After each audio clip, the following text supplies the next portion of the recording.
All right. So then, let me grab some cheese. You want some cheese? Oh, the slice, yeah.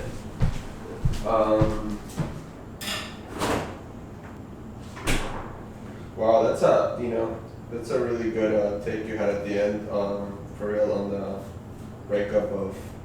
Oh, I've been dreaming of this. Are you kidding? Because everyone's just like, isn't this so sad for the British? So I'm like, I'm incapable of feeling that emotion. Has anyone written about this? Has anyone written about Brexit? Like what might happen?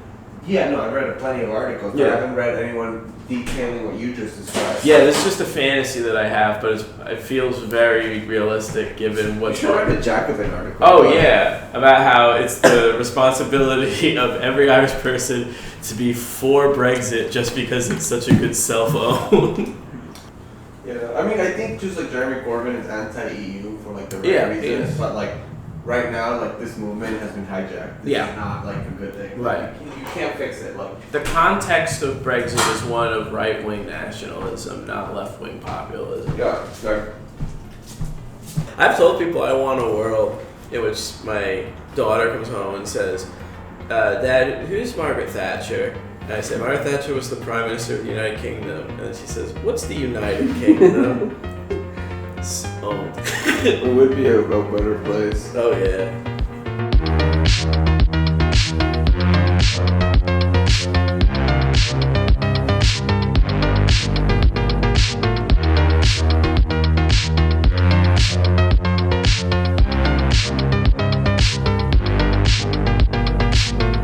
Okay, so I guess let's start out our conversation Alright. talking about the upcoming Democratic debates and what we are expecting to watch in that grotesque spectacle.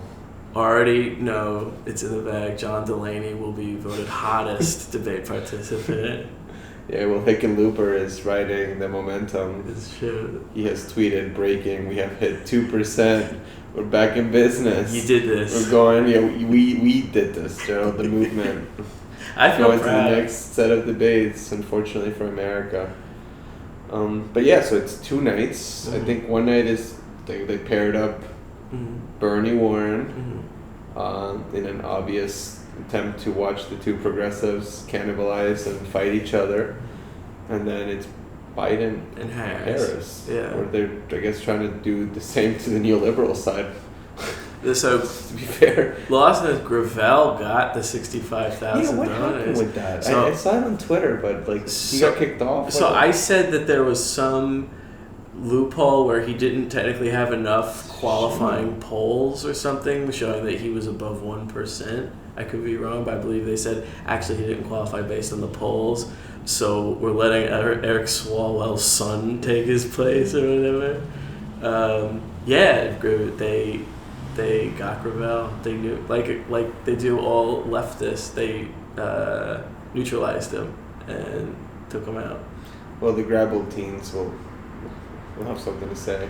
So wait, and I'm not trying to do ageism, but like, can Grabble even articulate ideas in the stage? Because it really seems like he's just. I know he's able to webcam with Jimmy Dore, and that's about it, which I guess helps as long as he's sitting down comfortably in his favorite chair. Okay, so he's. Yeah, he's still sharp. He's still coherent. Yeah, he strings sentences together.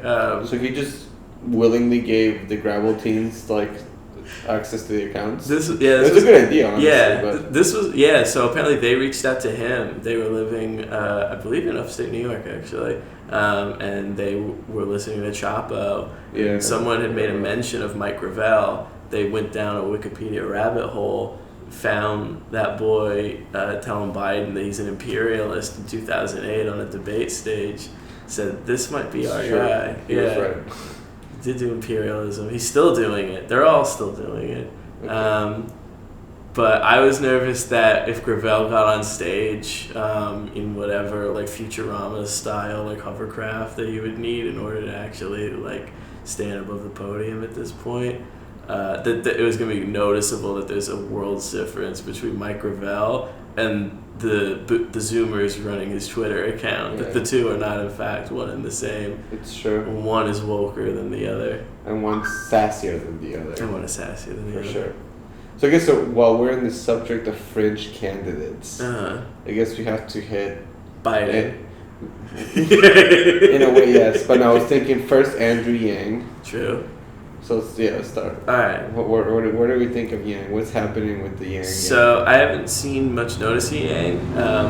At the debate, the first debate that I did not watch, he didn't seem like he performed well, and I know that because it was a very boring debate all around. Yeah, I didn't watch this first one, guys. I'm sorry. I did. It sucked. Yeah. Yang, for all I can tell, he's like trying to run as like the post-capitalist guy, which is weird because like he's a Silicon Valley entrepreneur, and but those guys love that bullshit. Correct. They want to pose as like the future. We're doing something outside the box. I did gumshoe journalism on Yang, which is to say I got high and listened to his 3-hour interview on Joe Rogan. Oh my god. Yeah, and essentially what I gleaned is that he's basically just a right-wing libertarian. I think that's safe to say. He wants a $1,000 a month check sent to every American regardless of income level. UBI. But is that adjusted to inflation, the $1,000 a month, or it's just a flat $1,000? It's a flat $1,000 that someone could raise to another amount. But it's not like automatically tied to inflation. No, it's not automatically tied to anything. That's idiotic. So that's the first thing. Anything. So that's the first thing. People were just worried that landlords would automatically just raise their rent prices by $1,000 a month, knowing that their tenants have an extra grand in their pockets. Stupid. The other problem is for example, if you're, let's say, on EBT and Medicaid and what have you, and the government calculates you're receiving already $750 in benefits, you would only receive an additional $250 because the government's already giving you $750 in entitlements. So basically, this is a way to reduce entitlements, basically. Well, didn't he kind of admit that in the Dave Rubin podcast? Was he on Dave Rubin also? Yeah, he was in Dave Rubin. Okay. Yeah, watch it. He admits it. He basically says that this is a way to phase out entitlements. Well, he does say that they should be protected, and that can't be like a drastic step that the government takes. He's like, this is a way of phasing them out. Which, that's not good either. No. And you're not thinking about this the right way. By the way, I was at the gym and I listened to the Joe Rogan interview of Dave Rubin in 3 hours too. It's insane. Yeah, they're all pretty long. It's like mind melting, but it is funny though. Did Dave edit any good zingers?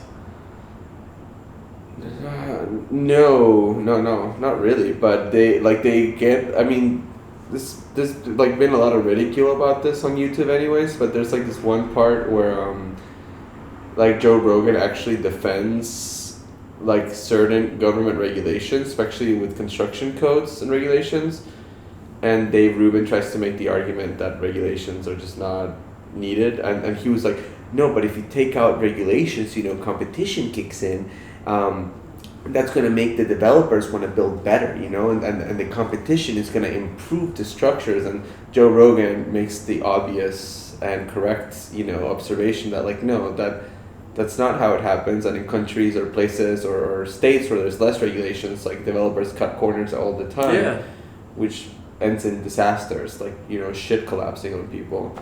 And Dave Rubin tries to fight him on it, and just Rogan just annihilates him. And I'm not giving Rogan too much credit because he's not the super bright guy by any means, but it was just such an idiotic exchange. So I guess if he's bringing up that things collapse if you don't check in on it, I'm guessing he's he maybe understands construction or something a little more.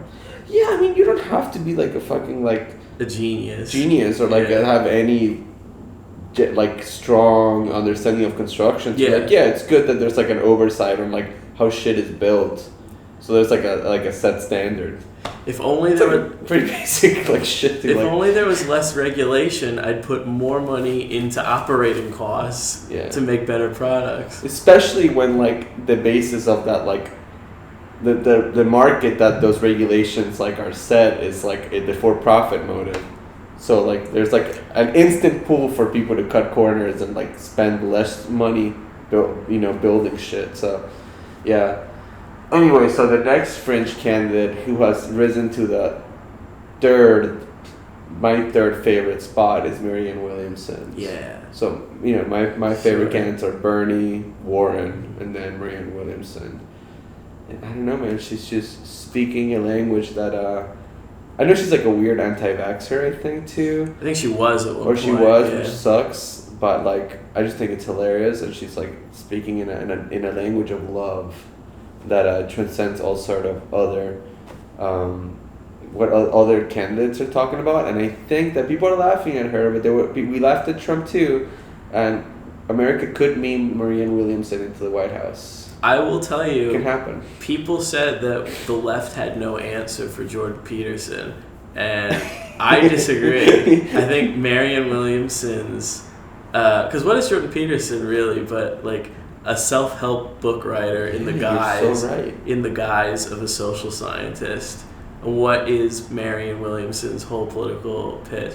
We can just come together and love each other. That'll solve all of our problems. And what has she been doing? Giving life advice to Oprah Winfrey. Who else? Just other celebrities, right? Yeah. She came to the Homestead concentration camp for children. It was insane because all the other candidates were like sweating bullets, like trying to not wear like black too much, like, and she just shows up in like an all black long sleeve like flexing on suit, you know what I mean, with like sunglasses, and just did not look, and I was fucking dying, and I live in Miami. I was sick though at the time, but I was like, oh my god, I'm sweating bullets. And when I met her, she just did not seem phased. There was not a single sweat drop on her forehead. I was like, yeah, dude, mind over motherfucking matter. She was hot, but she wouldn't allow herself to sweat. No, she made the conscious decision not to. Yeah. That's the level she operates at. I'll show you pictures. Marianne Williamson, what are her actual positions on the issues, though? I don't know, but she was the first one, which I'll give credit to Bernie. He actually gave a speech outside of the Homestead concentration camp for children too, and talked about the root causes of migration and U.S. foreign policy. But Marianne Williamson was the first person to bring it up in the Democratic debates, and she's very pro reparations. Yeah, I saw that. Yeah, and she has like a good analysis on it too. I saw it. Like I think the way she framed it when asked was like really just like decent. I don't know. I just think she's just like a general like Bernie Sanders style leftist with that like a self-help twist, a new agey twist. I think the reason that a lot of people think she's I think a lot of reason that people laugh at her is not just that no one's heard of her, but that she seems to be an obviously good person. And I think we just assume good people get eaten alive in stuff like this. Yeah. Where they reward nastiness and spectacle, and she seems not interested in any of that. Well, I think she would actually be the polar opposite of Donald Trump. I believe so. If you think about it. Anyways, America could meme her into the White House. It can happen. Laugh now, but fuck you. You were laughing at Trump too, right. And you know it, and you were wrong. So don't be so sure of yourself now. It can happen. Probably not though, and I hope if it doesn't happen, which very likely it won't happen. I hope she sticks around and keeps making occupying the Jordan Peterson space as a. I want to see a debate between Peterson and Williamson. You heard it first here. Yes. That would be better than that horrible debate with Slavoj Žižek. That would be better. That was unwatchable and unintelligible. I think I would have an out-of-body experience at a Williamson-Peterson debate, but for a good reason. Not because I need to emotionally dissociate from Peterson announcing ahead of time he's only read 30 pages of Marx, and it was the Communist Manifesto, and Zizek constantly sneezing onto empty papers. Yeah, so it was horrible. It was bad.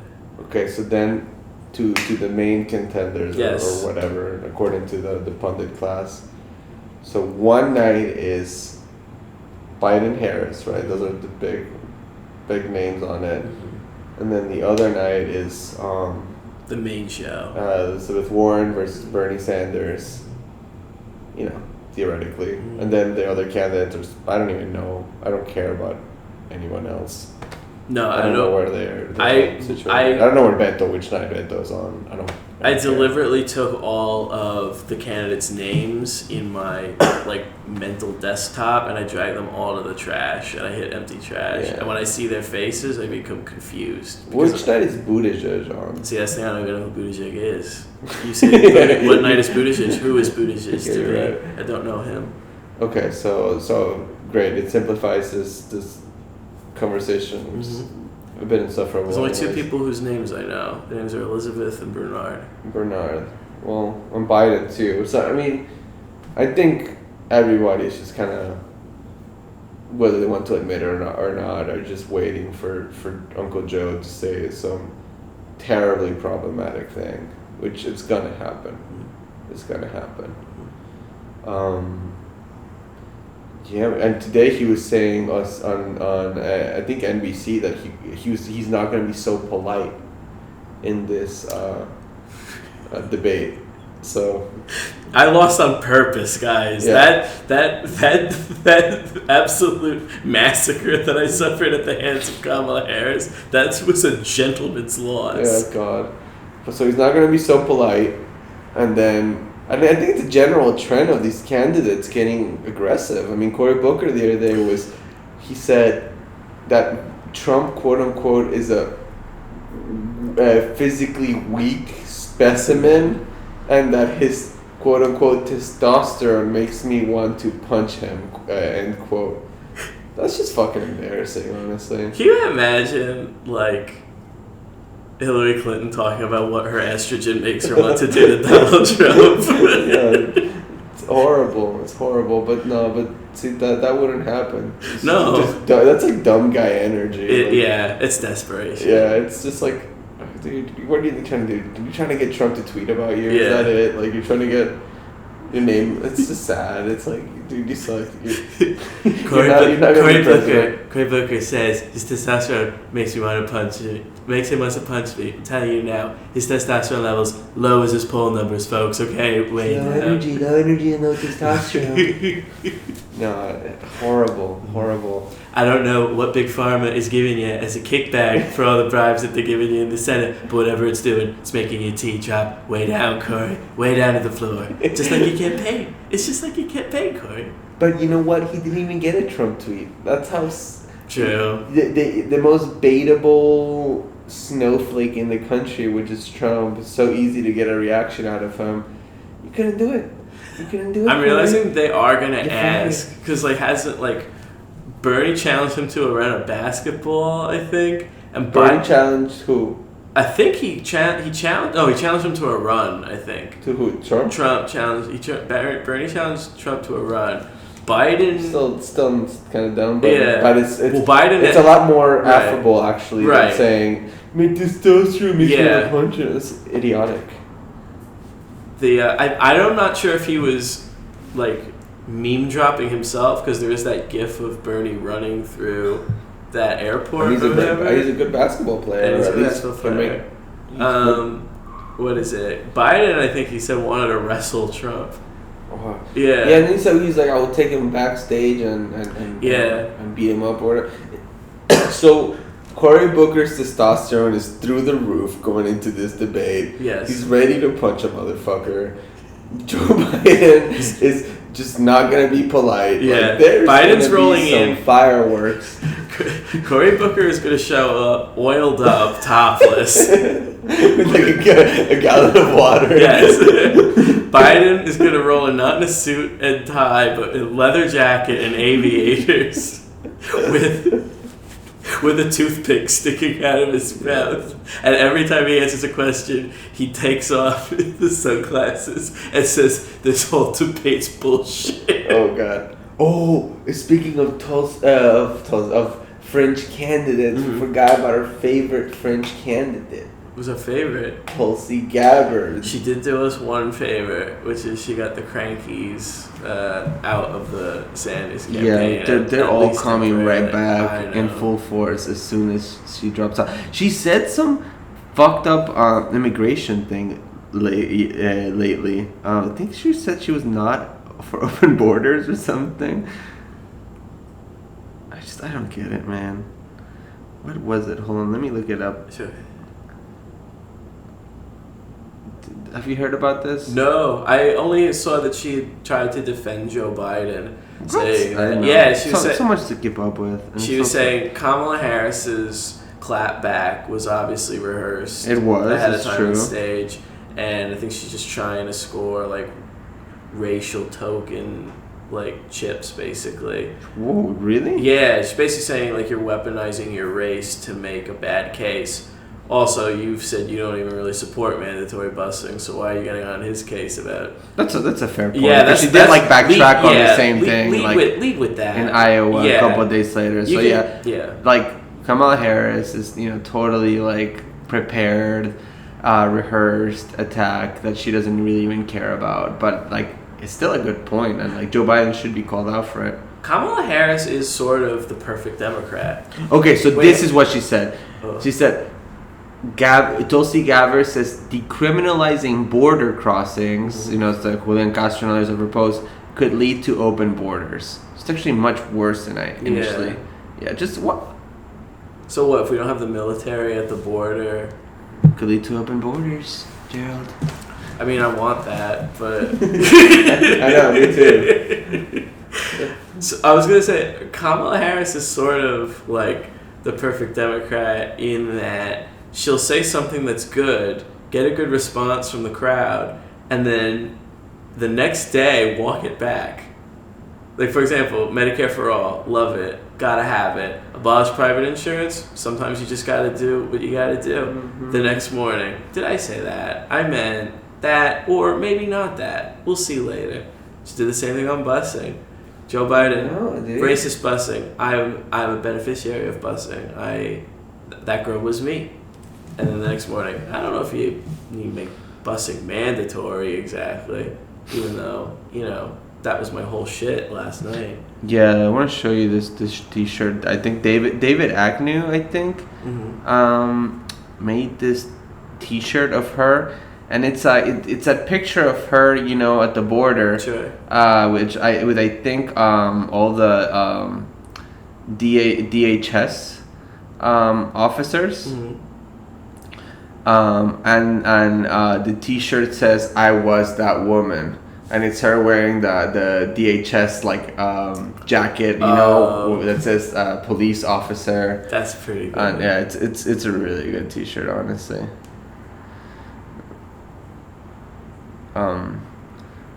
Look right here. That woman was me, and she's standing literally at the wall, posing in front of the border wall, with a bunch of fucking cops. Border patrol and agents. It's like, dude, we don't. That's pretty good. Yeah, but okay, so the main event of the night, I guess, is Warren and Sanders. I don't think it'll be a versus situation. I hope it's not. Anyways. I don't want it to be. Yeah, it would be horrible if they snipe at each other. But they're obviously where a lot of the energy is right now, at least on the left. Mm-hmm. And it's worth talking about where they are politically and ideologically, and where that energy is going and should go.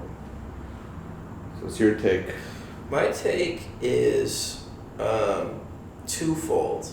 I'm at first this was feeling a little bit like Keith Ellison and Tom Perez all over again. By which I mean, when Tom Perez announced he was running against Keith Ellison, we were told, no, he's the same as Keith. We don't have to worry. Tom and Keith, they're basically the same. And it's like, then why are you trashing one and elevating the other? Mm-hmm. And when you see the coverage that has been tweeted out about MSNBC's, now there's whole articles going out about it, about the way MSNBC's covered Bernie versus how they've covered Warren. One is treated much more positively than the other, even though we're told by the punditry that essentially Bernie and Warren are the same. So if you're supporting Bernie over Warren, it's because of a character defect on your part. Either you don't want a woman candidate, or you don't respect her plans, or what else? What are the other ones that they've used?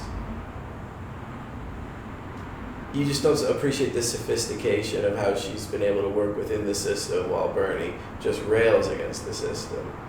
And that's... It's not anything Warren's doing that makes me suspicious. It's the way she's covered, basically. It's not even really Warren so much as why... She's not picking these journalists out. Like he's... Yeah, no, yeah. I mean, she's being elevated. Yeah. Yeah, I do think she's a lot cooler than Tom Perez, though. I'm not saying that they are the same. I also think, obviously Tom Perez was different than Keith Ellison. That's why one was elevated over the other. But that's the only point I'm trying to make, is that there are distinctions to be made between a Sanders candidacy and a Warren one. Yeah, I mean, I have several gripes about her candidacy. I mean, she's my second choice, but first is that, she was a Republican until 1996, which is like, wow, you're a Republican for a long time. During Contra. Yeah, it's like... and then another is, she was actually, like, Bernie tried to recruit her, along with other folks in 2016 or 2015 to run for president in the 2016 election, and she didn't want to do it, to not rock the boat. And I think I read in Ryan Grimm's We've Got People book that she didn't want to lose influence in terms of, like, her position and her allies' positions in certain oversight committees, especially regarding financial regulations. But she also didn't. She didn't endorse Bernie when he really could have used it. So I get it. Whatever. Like, people play politics, but in 2020, it's like there's already, the field is so saturated. There's already a person who has occupied, like, that left flank in 2016 when it was tough to do it. You know what I mean? And it's a dangerous game, because we could be splitting, the left vote, and end up with someone like Joe Biden. And also I feel like, she is more interested in reforming capitalism. Yeah. Where Bernie has, like, a clear anti-capitalist or post-capitalist like approach that, like, it really identifies, like, systemic issues with, like, our modern economic system. And yeah, man, it's just like, if you're occupy that position of the left, like, you really should just support Bernie Sanders, because we can't keep reforming the system or putting band-aids on it. It's just too fucked up. Which is, like, the difference for me is neither Bernie or Elizabeth Warren are going to do anything to, like, abolish capitalism. I mean, and, like, working within the Democratic Party as it exists now, like, the legislation that gets to their desk would probably be broadly similar. Like, they would probably sign very similar bills to each other. So it's not so much the actual, like, legislative quality of the presidency would be drastically different. And that's if they flip the Senate, which I'm very much skeptical about. So then the question becomes, so why is a Sanders presidency in the 4 to 8 years that he is the occupant of the White House? How is that time different between the two? And my guess is Warren will spend her time doing executive orders on banking, on regulation, staffing agencies, what have you. Just basically to say broadly the similar stuff that Trump is doing. Like, I'll just do everything by executive order if I can't get it through Congress, and I can't get it through Congress because, like, I'm incompetent, and now also the Democrats have the House. Whereas I think Sanders would, I mean, from everything he's talking about in his campaign, would spend his time in his presidency organizing, being at sites of struggle, just to say labor unions, which is to say protests, which is to say anything that moves the needle socially within movements.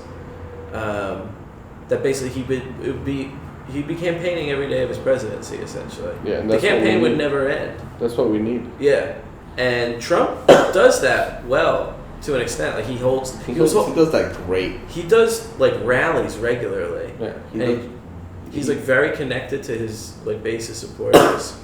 A president who's showing up to strikes on the side of the workers against the bosses, that is much more powerful if you can sustain it than any amount of white papers and edicts that you issue. That'll get torn up by a President Tom Cotton the day you're not the president anymore. No, I agree. I mean, I remember like the first, in all seriousness, the first. I don't remember which one of the presidents. I think it was one with Bernie actually on it, but they asked folks to raise their hands if their healthcare plan would include undocumented immigrants, and like all the candidates raised their hand. It might have been in both debates actually, but I remember watching it in one debate and they all raised their hands, and my dad was sick for a long time, for like almost 2 years with like chronic arthritis that left him unable to walk, and we had to like GoFundMe like the cost of the operation and find a doctor to do it at a discount. So it was very painful and stressful. So to watch that, I was like, wow, that's first of all really good and really necessary, because I mean, not only is it the humane thing to do, but undocumented immigrants, they need health care, and it ends up costing us a lot more when people go to the emergency room. You know what I mean? So it's just better to actually like give them health care. It's fiscally the right thing to do, and it's humanely the right thing to do. But also because like 4 years ago, you wouldn't have, like, they would not have all raised their hands like that. Like in 2012, unthinkable. You know what I mean? So it shows how much like Bernie has pushed ideas to the left and like opened up like new space and has really pressured these other candidates to be bolder. So yeah, it's really, really important that continues to happen. Is there anything else to cover for the debates? I don't think so. I think we'll go there. We got all that. What else do we have? Let's see how much time we have. Okay. Homestead. Yes. All right. Wait, do we have anything else? So I think we have Boris Johnson tacked on. Oh yeah, it's Boris Johnson. All right. So like very briefly, if you've been following British Schadenfreude theater for as long as I have, you'll know that Britain is doing the best decolonization project I've seen by a former great power in my lifetime, which is to say they are self-owning a former imperialist state into oblivion. And it's fun to watch. There's nothing I can say other than you love to see it.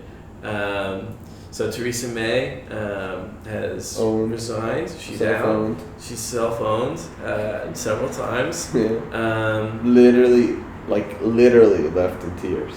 Literally left in tears, and then was told by my aunt when I posted a meme about her crying that I was raised better than to make fun of a crying person. No, fuck that. I sent her a picture of someone sleeping outside a British hospital, and I was like, this is why I don't have to respect it. No. So there are two ways this goes if you're on the Sinn Féin side of things, which is, and I'm saying that as someone who does not represent Sinn Féin. I don't speak for the party. I just speak as a friend. Two ways this goes. Boris Johnson, the new prime minister, who's basically if Dudley was a wizard instead of Harry and spent his time at Hogwarts at a boarding school, he's going to push for a hard exit from the EU without any of the trade markets resolved, or more importantly for geopolitics, any of the border questions resolved.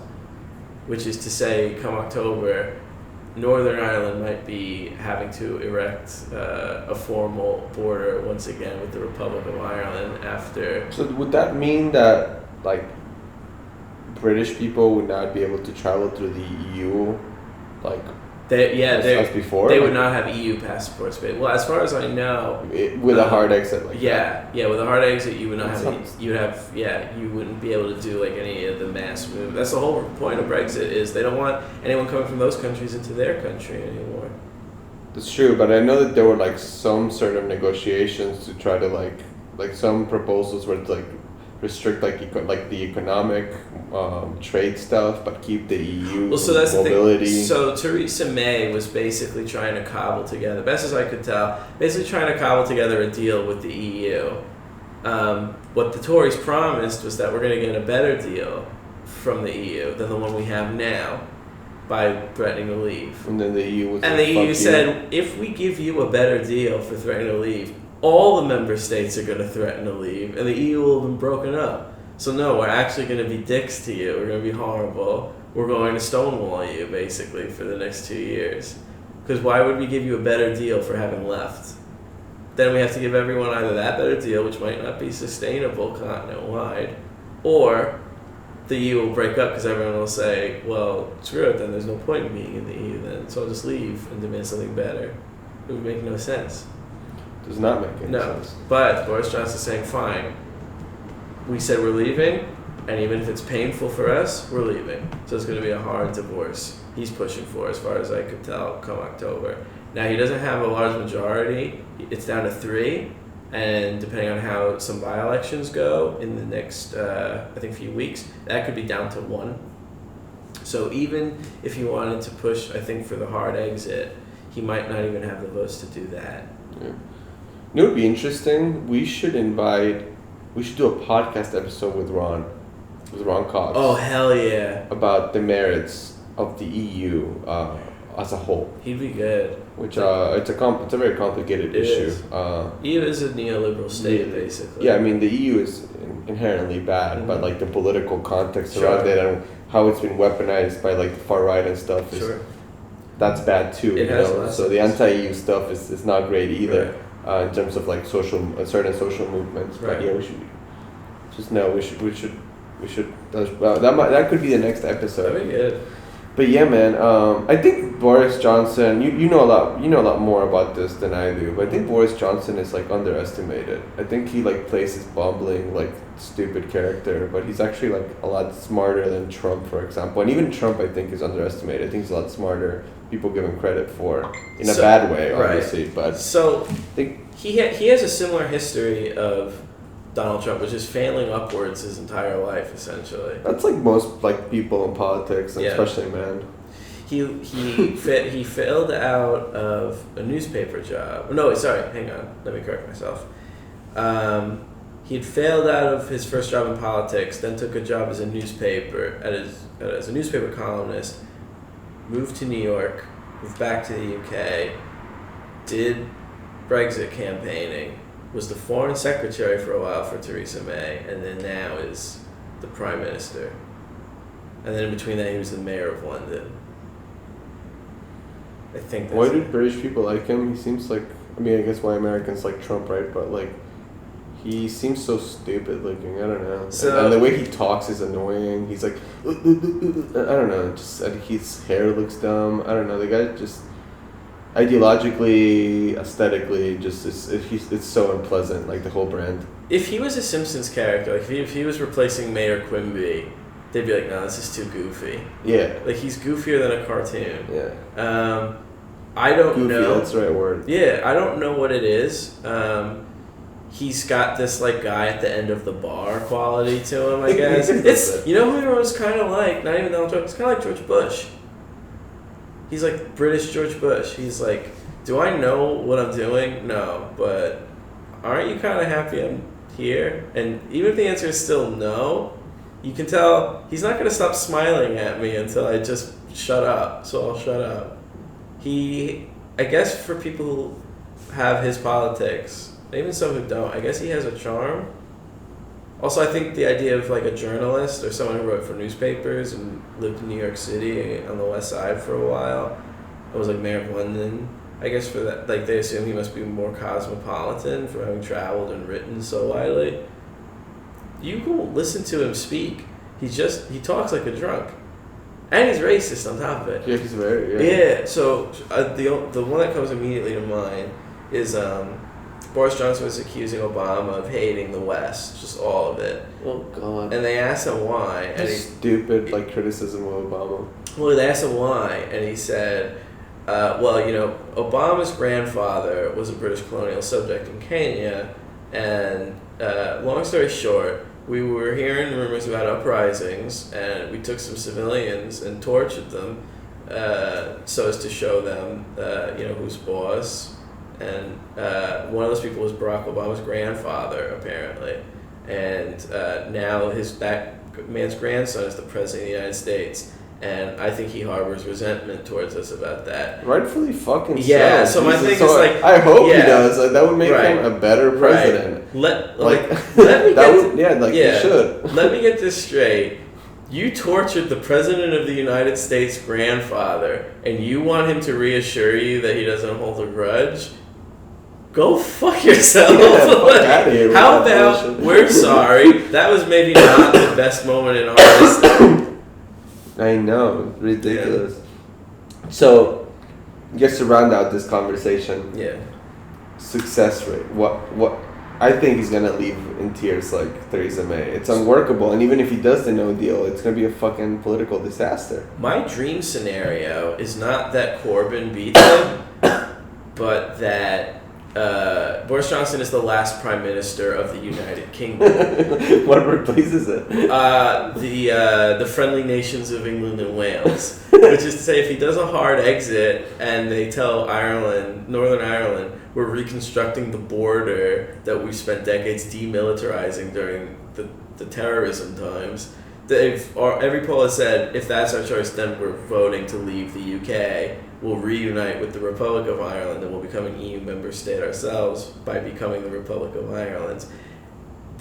And if that happens, it's more likely that Scotland will see a crumbling country and say, fuck it, we were this close to voting our way towards independence, the year before Brexit? Maybe 2 years before Brexit, if memory serves me right? 2 years before Brexit, 2014. Let's do a second referendum and see if we can get out of this now before this whole thing falls apart. So that Boris Johnson will be remembered in history as the last Prime Minister of the United Kingdom. That all the great kings and queens will be lost to history, and the last thing people will remember is this clown-ass motherfucker who campaigned on racism and was hoisted by his own petard by the forces of history. That's my dream scenario. And I hope Corbyn gets a front row seat. And then Corbyn can pick up the pieces with a smaller, more manageable. Corbyn will be the Prime Minister of the United Soviet Republics of England and Wales. Cool, I'm with it. It's good. So the Homestead concentration camp for children. It's gone from about holding almost 3,000 kids to holding about, I think, 700 or between 700 to 800 right now.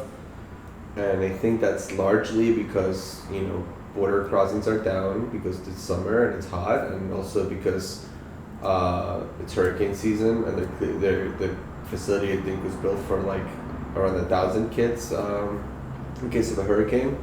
And they had 3,000, and also Debbie Mugersel-Powell, the congresswoman from the district, just constantly asking to see that hurricane preparedness plan and not being given it to her or made public or given to an elected official, even privately.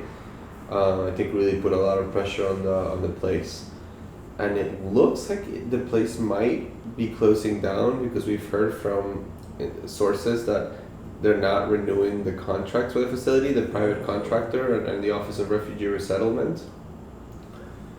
They're not renewing the contract in November, and they're transferring kids out to like Texas and Arizona, I believe. The problem is that there's 400 kids inside who are 17, and as soon as they turn 18, they send those kids over to adult detention in an adult detention immigration facility. And then they can start adult deportation proceedings on these kids.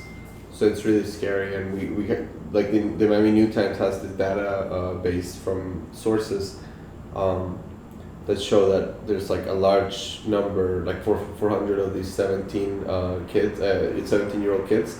A lot of them are really close to turning 18, so it's really imperative that they are released within the 20 days outlined in the Flores Agreement. and that they're released to sponsors or family or whoever. But yeah, man, it's just crazy. It's crazy that they're holding kids like that, and who knows, might be shut down.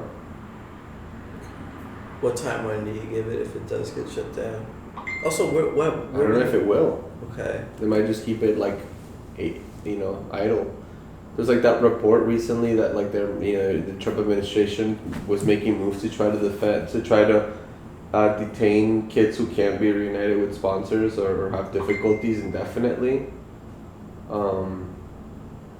Which is like crazy that they just want to keep kids indefinitely until they turn 18 at least. So it's possible that, not possible, it looks probable that if these policies continue that you'll have kids that basically grew up in a detention center. Yeah. Oh. Oh yeah, I mean, and some of these kids, I mean, they're between 13 and 17-year-olds in certain facilities. They're like smaller, but they spend, sometimes 100, 120, sometimes 150 days. It's a long time for a child. It can be like kind of formative, Yeah. to spend 150 days in a horrible detention facility, like so. I remember what 4 months used to feel like when I was a kid. Yeah, man. It's a long time, Yeah. actually. So every day feels big to you. Mm-hmm. Yeah, so it's extremely fucked up. But yeah, that's what's at stake. So what would you encourage folks to do in the meantime? I would encourage folks to keep involved with the issue, to get involved with organizations like the organization I work for, Florida Immigrant Coalition, other good orgs like American Friends Service Committee, We Count, United We Dream, Farm Work Association of Florida. Just keeping up to speed with what we do. Go to protests, go to Homestead, call your members of Congress, your shitty senators if you live here in Florida, Marco Rubio and Rick Scott, badger them about it. It might feel like you're not doing much, but it actually does work because, like I said, the congresswoman from the district, Debbie Mukersel-Powell, who's really, really awesome, by the way. She took on this issue because she wanted to, but she has a lot of community support to do so. And, her badgering the facility and ORR about the hurricane preparedness plan or the lack of it, I think really had a big impact. And other organizations picking up on that and asking questions about how are they going to protect all these kids who, where they have like tents in the facility because it's so over capacity. There were just questions that they couldn't answer, and now they had to drastically went from like a 2,800 kids to 700. That's a big drop. Do we know if, especially like Scott and Rubio, if they're going to be holding any town halls or anything like that? Those motherfuckers don't hold town halls. No. So I was trying to think where people could confront them directly about it. You gotta catch them, but no, they're not. They don't do town halls. Okay. Remember, I bird dogged about the town halls. He told me. You can look this up. Look up Marco Rubio. Yeah. At the university, right? Yeah, I think dumb and stupid, or town halls get stupid. We went with some ACA recipients who were at risk of losing their healthcare during 2017. Went with this big fucking check from all the private insurance money that Rubio got. And yet he said that he doesn't do town halls because people get rude and stupid. And I posted it on Twitter. I sent it to a couple of journalists, and it got viral. And you can look it up. Just look up Mark Rubio, rude and stupid. It will come up. But he doesn't do town halls. People get rude and stupid. Yeah. So probably we gotta catch them shopping or something like that. Oh, and in related news, I guess we can start finishing up with this. But the Office of Refugee, no, it wasn't. Well, there's this report that Trump administration officials are lobbying the refugee intake quota to be 0 for the year 2020. That means, the refugee intake quota is already pitifully low. Yeah. But they want it to be 0 in 2020. No refugees in the United States. No asylum seekers whatsoever. Yes. in our crazy ass world that's full of, you know, war and climate strife and hunger and political crisis, whatever, the United States, the country, one of the richest countries in the world that is directly responsible for a lot of this like hardship. No, we're not doing our part. Zero. Fuck you, zero. Doors shut. Insane, dude. And immoral. Like, for real. Yeah. Like, fuck the Mueller report and the dumbass, boring Mueller hearing. That should be, like, front page news. Mueller report is canceled. Dude, so bad. Oh my god, we should have talked about that. I didn't watch it. Oh, good for you. Yeah. It was really boring, honestly. You know we shouldn't have talked. I'm totally wrong. Why? I feel like, I mean, I knew going into it, like, he was never going to say anything where it's just like, there was never going to be like a have you no decency, sir, but it's just more like, have you no proof of collusion, sir? Like, I knew there was not going to be any moment like that in the testimony, so I didn't bother watching. I didn't expect him to apparently like show up like still high from last night. It was bizarre though. I did watch some of it. I had to stop watching because it was honestly so boring. Mm-hmm. It wasn't even like cringy or anything. It was just so. Mueller was just either not engaging or like playing dumb or being dumb. I don't know which one, but you know what Fusion GPS is? Yeah, right? consultant firm that was doing P-tape like gumshoe journalism basically. Yeah. So they asked him about Fusion GPS, and he asked what Fusion GPS was. I was like, this guy's either senile, like, how, you wrote the Mueller report, how do you not know what Fusion GPS is? Like, he's either senile or he's like just playing stupid. Like, he's just trying to throw the whole country off. I don't know which one it was, but it was just like hard to watch. I was like, after he said that, I was like, I don't want to watch this. This is silly. It does make me pine for a new Hardy Boys installment. Hardy Boys and the President's P-tape. I know. I wish it was real. Imagine you work at Fusion GPS, and they're like, "Hey, we heard a rumor that Donald Trump brought prostitutes into his room to pee on the bed because Barack Obama and his wife Michelle slept on it. Want to go look for it?" Imagine just being like, "No, not really. That sounds really silly." The closest thing we got to the P-tape, or watching the P-tape, was that like when Trump gave that 4th of July speech where he made all those historical errors. Did you ever see like the footage where he's like encased in the bulletproof glass, but it's like wet, so it kind of looks like it, like someone peed on the glass or whatever. Yeah. It looks disturbing. Which, by the way, that parade, wow, it was so not lit. I heard. It was rained out. I think people were like expecting some sort of like North Korean style spectacle where like hundreds of people would flip like cars like the North Koreans do, and they would just show like Trump's face and stuff. It was but like Americans can't do that. Like we don't have that sort of communist discipline. Like we don't like we don't have what it takes. It looks like right-wing Woodstock, but everyone took Xanax instead of mushrooms. Yeah, like everyone. It's like it looked like Woodstock, but if it was like boomers that had been like ravaged by the opioid crisis, it was horrible. It was horrible. Anyways. Anyone who's ever yelled at you that they're coming to take their guns away while their electric scooter at Walmart was at the march, but no one else. It was depressing. But anyways, yeah, that's it. Alright. So on the horizon, predictions for the debate. What do you think's gonna happen? I don't know. I don't know. I think Joe Biden's definitely gonna say some problematic shit, like that for sure. Like he's gonna say something stupid because that's all he does. Mm-hmm. Aside from that, I don't know. I really don't. My prediction is I hate like punditry. I don't know. Beto O'Rourke delivers all of his answers in rhyming poetry. He'll fling his stupid fucking arms around. He's gonna go full Byron. He's gonna show up in like a Shakespearean garb outfit. And so I say, well, I know the press likes it when Pete Buttigieg talks about his Norwegian novels, but he ain't got no theater presence. And I'm also predicting that Cory Booker's testosterone will make him punch someone. We'll see who. Marianne Williamson calls for Scotland to annex England and Wales into Scotland. Just make the whole island Scotland. She did bring up the foreign policy in the first debate, so who knows? We might see a repeat.